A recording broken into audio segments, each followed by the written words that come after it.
Welcome back! Jesse said he wanted to do this video, but I told him I can be serious.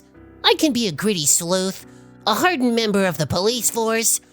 Anyways, today's video comes from the dangerous city streets of Reddit/talesfromthesquadcar. Be sure to share with any of my fans you may know out there, and leave a comment, would ya? 12 subscribers for a channel featuring me? That in itself is a crime, I tell you. So put your hands in the air and cuff yourself to the steering wheel, cause we're getting started now. Our first story is titled, The Flush Heard Around the World. Back in my day, my squad car used to be pretty active. We had a bunch of smart and driven guys who always found the leaky bags that made for good jobs. This one was a classic, so here's our cast of characters. AO, Arresting Officer. CS, Curious Squad Mate. SF, Suspected Flusher. Finishing up on day shift one day, an AO makes a car stop and a few minutes later reaches out for anyone in the area. I'm close by, so I swing up. He's got 3 young males and 1 young female, and has evidence of drugs in the car. Cool, so we get everyone out, do our thing, and find a few bags. No one owns up, so everyone takes a ride. He takes 2 guys in his car, and I take the 3rd guy and SF. Now, having previously checked their records, we know these guys aren't first-time offenders, and SF, the lone female, is visibly super nervous in the 10-minute ride back to the station. Very jittery and jumpy and keeps saying she needs to go to the bathroom, almost immediately upon being placed in the car. Over the course of the car ride, she just keeps asking if she can go to the bathroom as soon as we get to the station. My drug hound skills kick in, and I'm thinking, oh, she's got something hidden. So we get back to the station and place everyone in our holding cell. It's an old station, so everyone uses the bathroom outside for visitors, since there's no bathroom in the cell itself. So I have a powwow with my sergeant and AO, and we decide to go downstairs and turn the water off to the toilet, and so if she tries to flush something somewhere, it won't go anywhere. Grab SF and tell her, hey listen, do what you need to do, but don't flush. It's our policy. She gives a rousing thumbs up. Me and my AO then wait outside for a few minutes, then we hear, jiggle. Jiggle, jiggle, jiggle, jiggle, as the panic sets in. Bathroom doesn't have a lock on it, so he opens the door and grabs her immediately and starts walking her back. Yours truly decides to look down and see what she was trying to get rid of, and is greeted with the wondrous sight of what must be described as a 10-pound turd. I mean, we're talking bull wrapper, peeking out of the water. How did that come out of that girl? Anaconda poop. Oh, and no drugs. Girl just needed to drop kids off at the pool. So naturally, SF was a little noisy getting removed from the bathroom and all that, so enter CS. Now he has no idea what happened, but walks over to the bathroom as I made my discovery and left without saying a word. He walks in and sees the mound of human excrement. He's a bit excitable too, so after AO finishes getting into the cell, he decides to add his 2 cents, not knowing who took the massive poopy. Thinking it was one of the guys, and he'll embarrass him in front of their lady friend. You gotta be f***ing kidding me. You come in and one of you guys takes a colossal shit in my station and doesn't even have the decency to flush? What kind of animals are you? And in front of her, nonetheless. He proceeds to go on for quite some time about how colossal this turd was, going into some creative details about the smell and possibly needing a plumber to drain that. The entire time the girl said absolutely nothing, just stared at the ground, dying more and more inside with each passing description of the brown dragon. I was happy to report that despite being a frequent flyer prior to said incident in the year, plus I was there, I never heard of her getting arrested again for anything. So dear officers, I may have discovered the trick to being drug-free. TLDR, guy makes a drug arrest, thinks girl is trying to flush extra at the station, ends up taking massive turd, and second squad mate unknowingly announced the size of the poopy to all of her friends. Wow. What did I just read? You know how there's just some things you can't unsee after being traumatized? Well, after this story, this spongy cop may just have some PTSD. Bravo for the chocolate snake from the bowels of eternal damnation, though. Please refer your preferred psychiatrist in the comment section below. Moving on, our next story is titled, The Holy Spirit Made Me Do It. It had already been a rough one.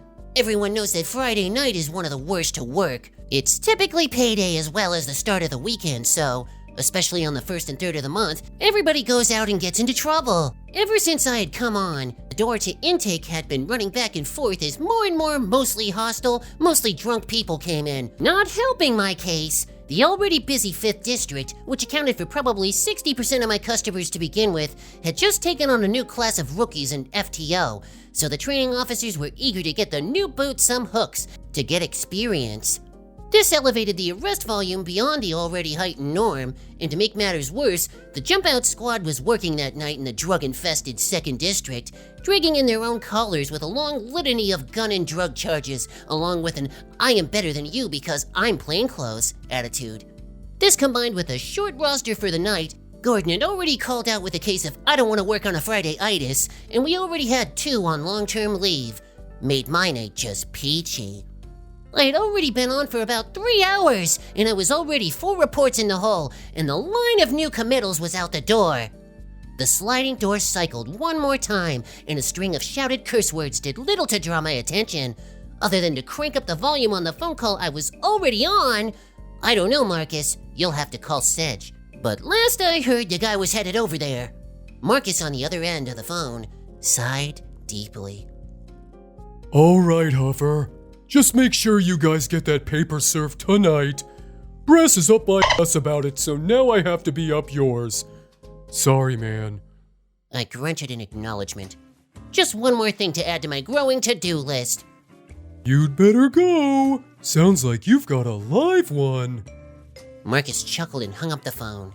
I turned briefly to see the source of the expletives. A rookie was practically dragging a toothless female to the intake rail as she dug in her heels and continued yelling about her crack pipe. That, I gathered, he had stepped on by accident.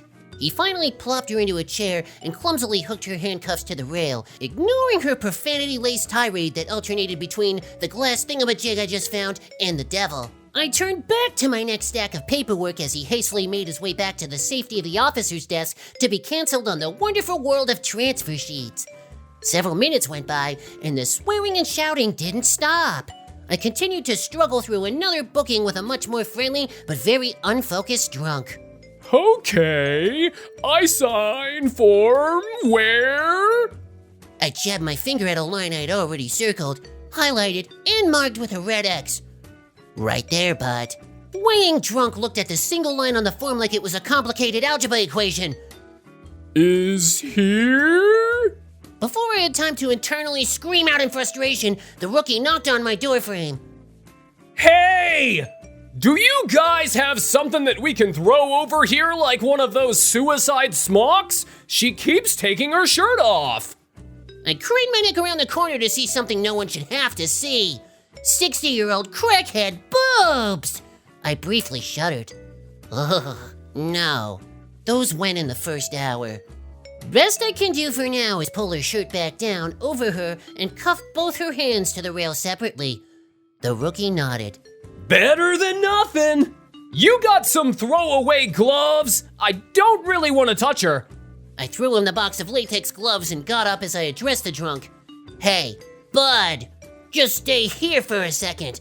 If you gotta throw up, just try and get it in the trash can. The drunk slowly gave me a thumbs up, still staring at the one line on the form like it held the answers to every question in the universe. We approached the female as she continued her string of what had now become incomprehensible gibberish. Ma'am, we need to put your shirt back on you and cover you up. She turned to see the source of the noise emanating from my mouth and just looked right at me. I don't want to put on a shirt. Shirt's made by the devil. Let me say the devil. The devil. Now you hear me. The devil.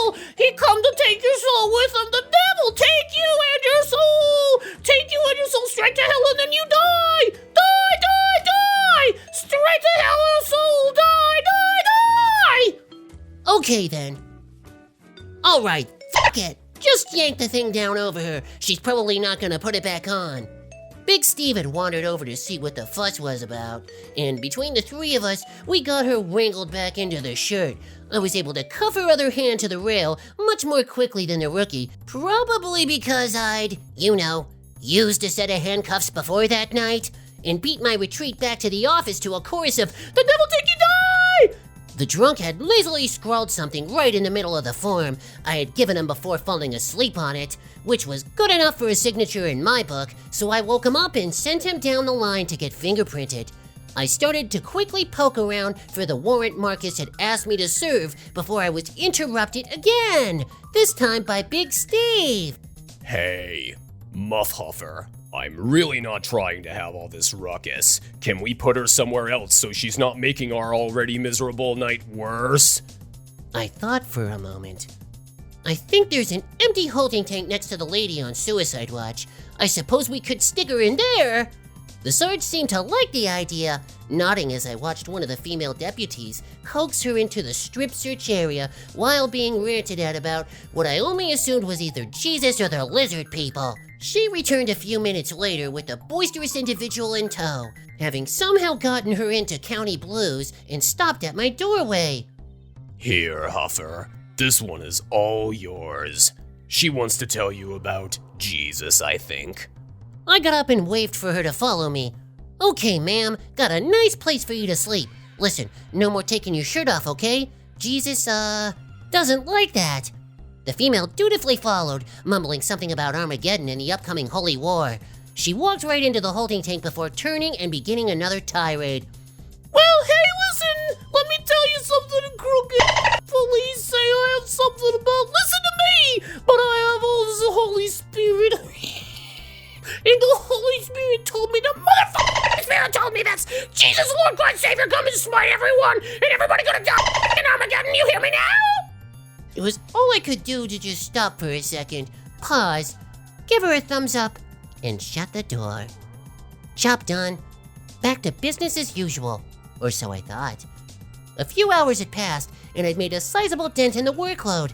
Most of the drunks had been processed. I'd found the warrant Marcus needed me to serve, and I even knocked out a report. I was starting to feel as though the night might be salvaged before the radio crackled to life. Need additional units. Tank 4. Additional units to Tank 4. I groaned. Of course I had to be the closest one to the area. I started jogging towards the holding tanks, falling in behind Big Steve. It's that lady, Sarge, I informed Steve mid-run. Big Steve just shook his head as we hit the door and popped out into the holding tanks.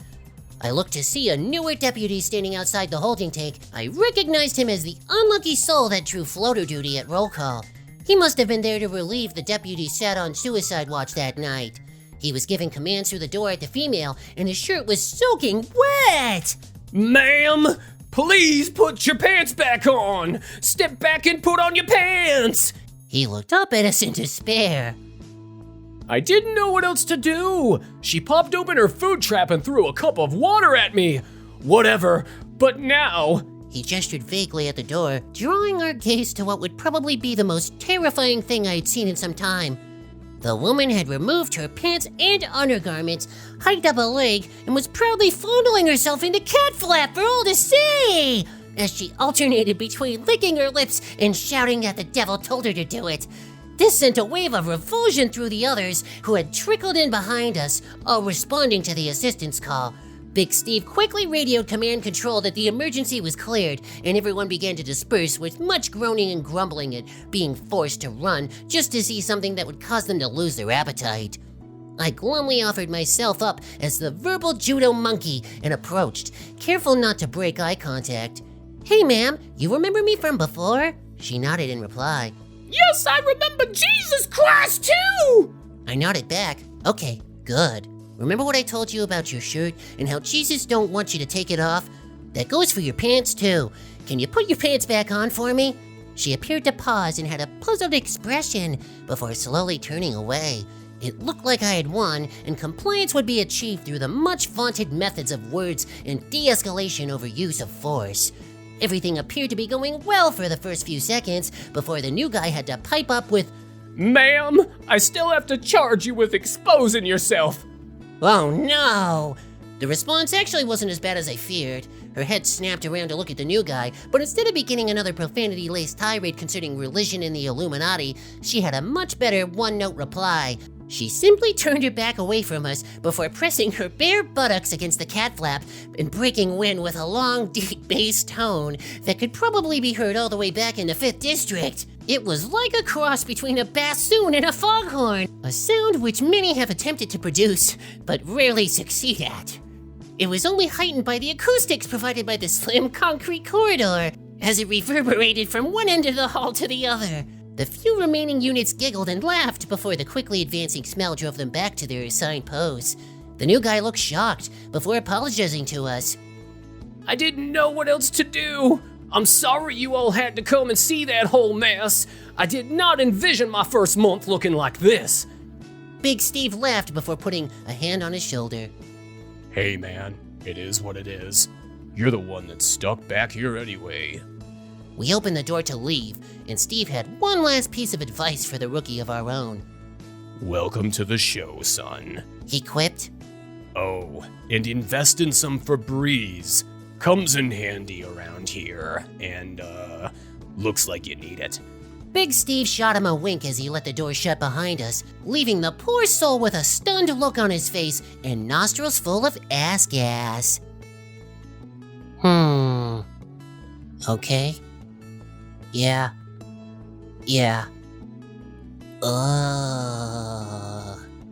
Ladies and gentlemen, I think I'm dead.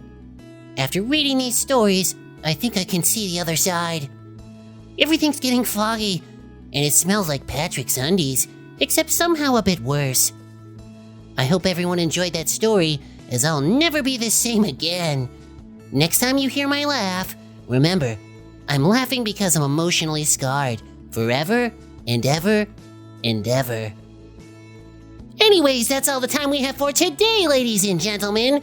Thank you once again for tuning into Stories with me, Spongebob Squarepants, and I hope you enjoyed today's video. Don't forget to like, comment, and subscribe for more Reddit content coming your way. Seriously, I'll come and find you. I read this for you! We've got more exciting things in the works for you guys, so stick around, and we hope to see you soon. Be sure to click another video of ours on the screen, or I'll haunt your dreams forever. Die!